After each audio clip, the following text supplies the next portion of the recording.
একটি গুরুত্বপূর্ণ বিষয় সম্পর্কে স্মরণ করাতে চাইছি, তা হচ্ছে ফজরের সালাত।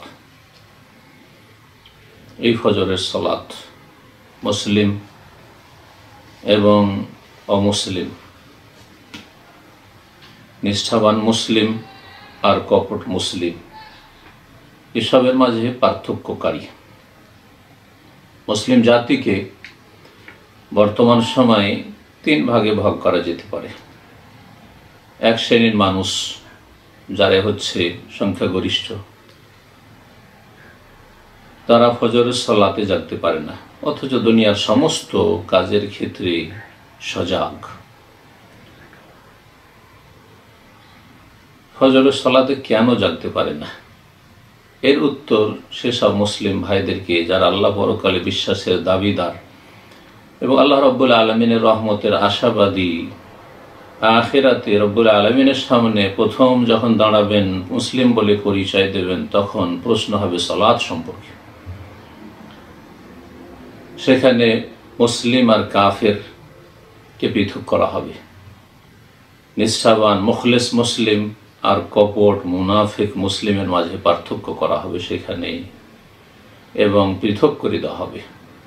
মুমতাজুল ইয়াওমা আইয়ুহাল মুজরিমুন, হে অপরাধীরা, আজকে তোমরা সব পৃথক হয়ে যাও, ছাঁটাই হয়ে যাও।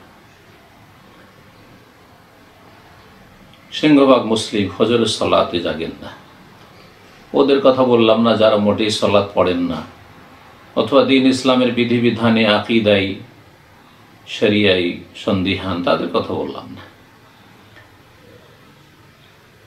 এরা হচ্ছে সাধারণ মুসলিম উম্মার সদস্য বা লোকেরা। দ্বিতীয় শ্রেণীর মানুষ যারা বিশেষ মুসলিম, খাস মুসলিম বলতে পারি, তারা ওই সব ভাগ্যবান যাদেরকে আল্লাহ রব্বুল আলমিন 5 ওয়াক্ত সালাত ফজর সহ জামাত সহকারে আদায় করার তৌফিক দিয়েছেন।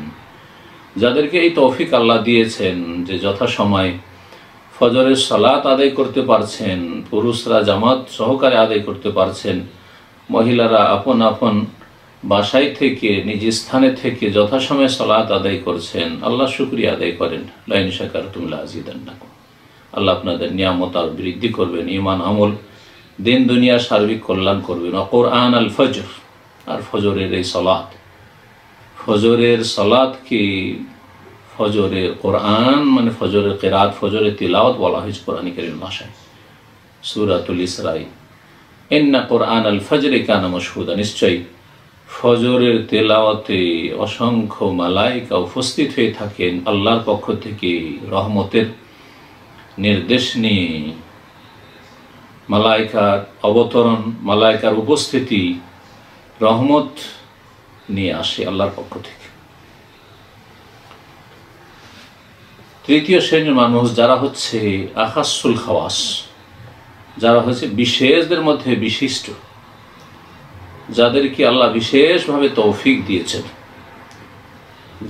যারা সবচেয়ে বেশি সৌভাগ্যবান, তারা হচ্ছেন ওই সব মুসলিম ভাই বোনেরা যারা ফজরের সালাতের সাথে সাথে রাতের অন্ধকারে এশা আর ফজরের মাঝখানে যে কোনো সময় উঠে রব্বুল আলমিনের সামনে তাহাজ্জুদের সালাত পেশ করে। যাদেরকে আল্লাহ কিয়ামুল লাইল তাহাজ্জুদের তৌফিক দান করেছেন, এরা সবচেয়ে বেশি সৌভাগ্যবান। এখন আমি প্রত্যেক মুসলিম ভাই বোনকে জিজ্ঞেস করব যে আপনি এই 3 দলের কোন দলের লোক? যদি আপনি ফজরের সালাত ত্যাগকারী হন, এখনো সময় সুযোগ আছে, আপনি নিজের আত্মপর্যালোচনা করেন, মহাসাবা হিসাব নিকাশ করেন, জবাব দিতে হবে। তার আগে নিজের হিসাব একটু কষে নিন।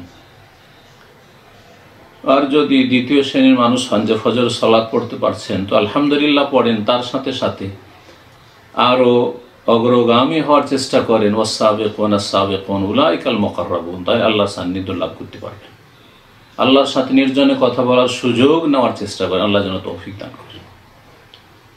আর যদি আলহামদুলিল্লাহ তৃতীয় শ্রেণীতে শামিল হতে পেরেছেন, যারা ফজরের সালাতের সাথে সাথে তাহাজ্জুদ গুজার, তাহলে তো বলতেই হবে না, ওরাই হচ্ছে সত্যিকার ভাগ্যবান। আল্লাহ রাব্বুল আলামিন আমাদেরকে নেক হায়াত দান করেন, দুনিয়া আখিরাতের সার্বিক কল্যাণ দান করেন।